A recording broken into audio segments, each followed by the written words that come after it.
কৌশিকী এবং দুর্গার plan success হলো। স্মৃতি ফিরে পেল জগদ্ধাত্রী, সুস্থ হয়ে গেল জগদ্ধাত্রী। হ্যাপি এভার 70 দেখা যাবে আজকের পর্বে। বিস্তারিত জানতে ভিডিও দেখতে লাইক দিয়ে পুরো ভিডিওটি দেখতে থাকুন। গল্পের শুরুতে আমরা দেখতে পাবো চন্দ্রনাথ মুখার্জি দিবাসেনকে বলছে, আচ্ছা হসপিটালে জগদ্ধাত্রী কী করছে? কিছু কি খুঁজতে গিয়েছে? কিছুই তো বুঝতে পারছি না। আর তখন বলে, আচ্ছা ওই নার্সটাকে আবার ফোন করো তো, আসলে ওইখানে জগদ্ধাত্রী কী করছে? তখন নার্সকে দিবাসেন আবারও ফোন দেয়। নার্স জানায় যে জগদ্ধাত্রী স্ট্রেচারে ছিল, ওটিতে নিয়ে যাওয়া হয়েছে, সাথে কৌশিকী এবং ডক্টর শ্রীমতী আছে। যা শুনে দিবাসেন তো অবাক হয়ে যায়। তখন চন্দ্রনাথকে বললে চন্দ্রনাথ তো অবাক হয়ে যায়। তখনই দেখা যায় মেহেন্দি ফোন দেয়। মেহেন্দি ফোন দিয়ে দিবাসেনকে বলে, জগদ্ধাত্রী তো রান্নার পরীক্ষা পাশ করে গেল, মানে উৎসবের পছন্দের খাবার পোলাও মাংস, পছন্দের ডিশ, এটাও সুন্দর করে রান্না করে ও ডিপার্টমেন্টে চলে গিয়েছে। আর তখন বলে, দাঁড়াও 1 মিনিট, ও ডিপার্টমেন্টে গিয়েছে মানে ও বাড়িতে রান্না করেছে? এটা তো কিছুই মিলছে না। আমি এইমাত্রই খবর পেয়েছি জগদ্ধাত্রী হসপিটালে আছে, ওকে নাকি স্ট্রেচারে করে ওটিতে নিয়ে যাওয়া হয়েছে। তখন মেহেন্দি বলে, না ইম্পসিবল, ও বাড়ি থেকে রান্না করে গিয়েছে। তখনই মেহেন্দি বলে, দাঁড়ান 1 মিনিট, তাহলে কি বলেছে নার্স আবার বলেন তো? তখন দিব্যা বলে, নার্স বলেছে জগদ্ধাত্রীকে স্ট্রেচারে করে নিয়ে ওটিতে নিয়ে যাওয়া হয়েছে, সাথে কৌশিক এবং ডক্টর শ্রীমতী রয়েছে। যা শুনে মেহেন্দি বলতে থাকে, তাহলে আমার ধারণাই ঠিক। তখন চন্দ্রনাথ ফোন নিয়ে মেহেন্দিকে বলতে থাকে, কাকাই বলছি। তখন মেহেন্দি বলে, হ্যাঁ বলো, তবে আমার ধারণা হচ্ছে জানো তো দুর্গায় দৈত্য ভূমিকায় অভিনয় করছে। জগদ্ধাত্রী অসুস্থ, বুঝতে পেরেছ? যা শুনে অবাক হয়ে যায় চন্দ্রনাথ। তখন চন্দ্রনাথ দিবাসেনকে বলে, দিবাসেন তুমি নার্সের নাম কি? ওই নার্সকে কল দাও, প্রয়োজনে নার্সকে তুলে নিয়ে আসো। তখন দিবাসেন স্বপ্না নামে নার্সকে ফোন দেয়, বল স্বপ্না তুমি ওইখানেই থাকো, আমি আসছি, আমার সাথে আরেকজন আসছে। তখন বলে, ম্যাডাম কেন? দিবাসেন বলতে থাকে, হ্যাঁ জগদ্ধাত্রীর ব্যাপারে কথা বলবো, তুমি ওইখানেই থাকো, আমরা আসছি। তখন নার্স বলতে থাকে, ঠিক আছে ম্যাম। এদিকে তখন এই নার্সের কাছে জগদ্ধাত্রী, দুর্গা জগদ্ধাত্রী সেজে চলে এসেছে। বলছে, আপনি কাকে ফোন করেছিলেন? বলুন কাকে ফোন করেছিলেন? তখন বলে, আমি যাকে ইচ্ছা ফোন করি, আপনাকে বলবো কেন? আর আপনি এখানে কীভাবে দাঁড়িয়ে আছেন? আপনি তো স্ট্রেচারে ছিলেন, ওটিতে ছিলেন। তখন বলে, কে বলেছে তোমাকে? আমি জাজ সার্নাল। তখন বলে, না আপনি জাজ সার্নাল হতেই পারেন না, আমি নিজে দেখেছি স্ট্রেচারে ছিলেন। আর তখনই দুর্গা একদম ফোনটা কেড়ে নেয় নার্সের কাছ থেকে। বলছে, আপনি আমার ফোন নিয়েছেন কেন? ফোন দিন। নার্সও খারাপ ব্যবহার করতে থাকে জগদ্ধাত্রীর কাছে। তখনই স্বয়ম্ভু চলে আসে। স্বয়ম্ভুকে দেখে তো নার্স অবাক হয়ে যায়। বলছে, শুনুন বেশি বাড়াবাড়ি করবেন না, যদি বাড়াবাড়ি করেন না তাহলে কিন্তু আপনাকে ডিপার্টমেন্টে তুলে নিব, বুঝতে পেরেছেন? তখন নার্সটা ভয় পেয়ে যায়। তখন জগদ্ধাত্রী বলতে থাকে, বলুন আপনি ফোনে কি বলেছেন, বলুন কি বলেছেন, কাকে কি বলেছেন? তো প্রথমে বলতে না চাইলে পরে জগদ্ধাত্রী এমন ভয় দেখাতে থাকে। তখন বলে, আমি বলেছি জগদ্ধাত্রী স্ট্রেচারে ছিল, জগদ্ধাত্রীকে ওটিতে নেওয়া হয়েছিল। তখন বুঝে যায় দুর্গা। বলছে, ওকে আর এখানে রাখা যাবে না, এই নার্সটাকে বেনিশ করতে হবে, ও দিবাসেনকে এগুলো বলেছে। তখনই স্বয়ম্ভু এই নার্সটাকে তুলে ডিপার্টমেন্টে নিয়ে যায়। তখনই দেখা যায় দিবাসেন এবং চন্দ্রনাথ হসপিটালে চলে আসে। এদিকে চন্দ্রনাথ এবং দিবাসেন এসে স্বপ্নাকে খুঁজতে থাকে, কিন্তু নার্স স্বপ্নাকে কোথাও পায় না। তখনই দেখা যায় দিবাসেন স্বয়ম্ভুকে ফোন দেয়, বলছে স্বপ্না কোথায়? তখন স্বয়ম্ভু বলে, স্বপ্না ব্যানিশ। এটা বলে স্বয়ম্ভু ফোন রেখে দেয় আর দিবাসেন হেলো হেলো করতে থাকে। এদিকে দুর্গা অনেক রাতে বাড়িতে চলে এসেছে। তখন বৈদেহী বলে, তুমি কোথা থেকে আসলে?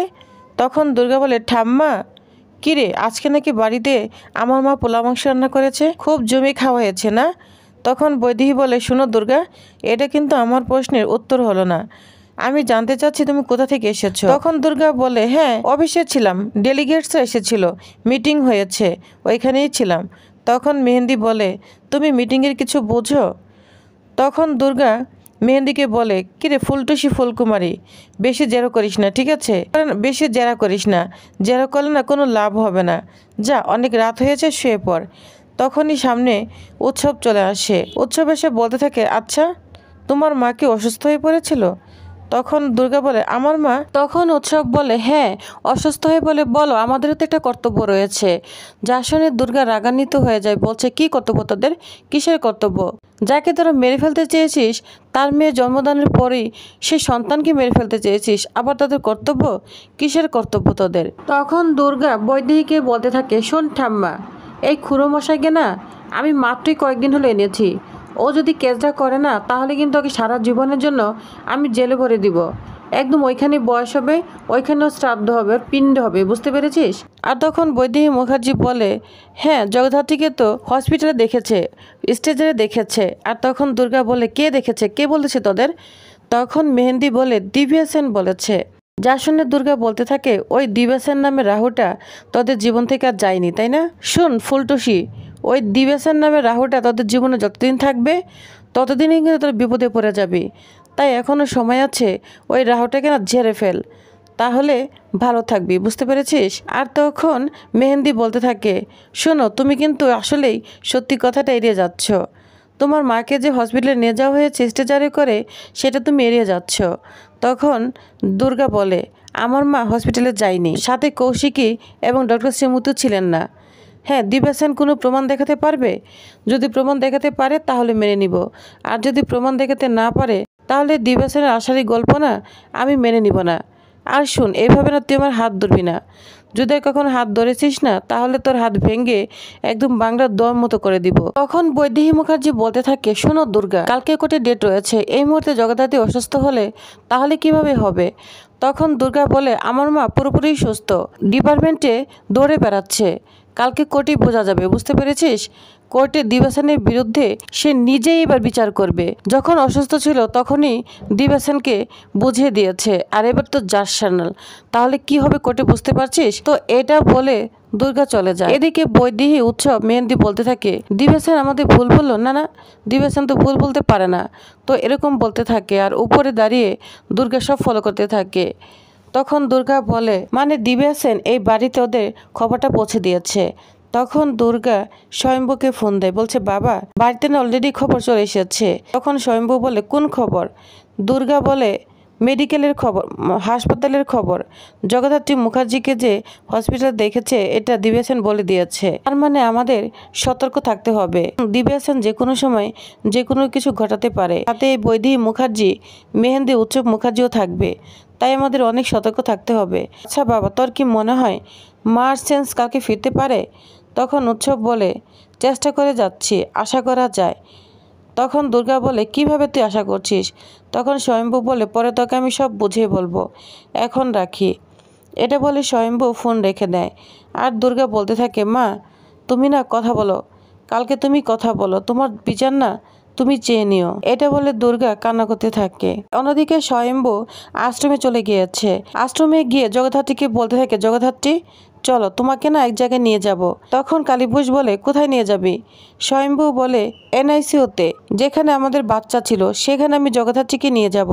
চলো কালীপুষ মামা, চিরঞ্জিত নন্দী সবাই চলো। এই বলে জগদ্ধাত্রীকে এনআইসিউ রুমে নিয়ে যায় স্বয়ম্ভু। তখন স্বয়ম্ভু চিরঞ্জিত এবং নন্দীকে ফোন করে যে সব কিছু ঠিকঠাক আছে কিনা ক্যামেরা অন করতে বলে, এমনকি ডাক্তারকে সব কিছু বুঝে দিয়েছে কিনা।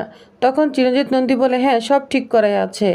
তখন স্বয়ম্ভু এনআইসি রুমে জগদ্ধাত্রীকে নিয়ে যায়, বলছে জগদ্ধাত্রী এই এনআইসি রুমে তোমার বেবি ছিল, এই যে তোমার বেবি দেখো দুর্গা, তোমার মেয়ে দুর্গা, তুমি মা হয়েছ, তোমার মনে পড়ছে কিছু, মনে পড়ছে কি? তখন জগদ্ধাত্রী কিছুই বলতে পারে না, শুধু ফেল করে তাকিয়ে আছে।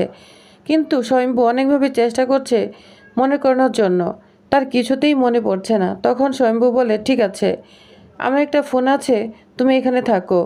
তখন জগদ্ধাত্রী যখন একা একা বসে আছে তখন বাচ্চাটার দিকে তাকিয়ে আছে, আর তার পুরনো স্মৃতি একটু একটু মনে পড়ে, কিন্তু সম্পূর্ণটাই মনে পড়ে না।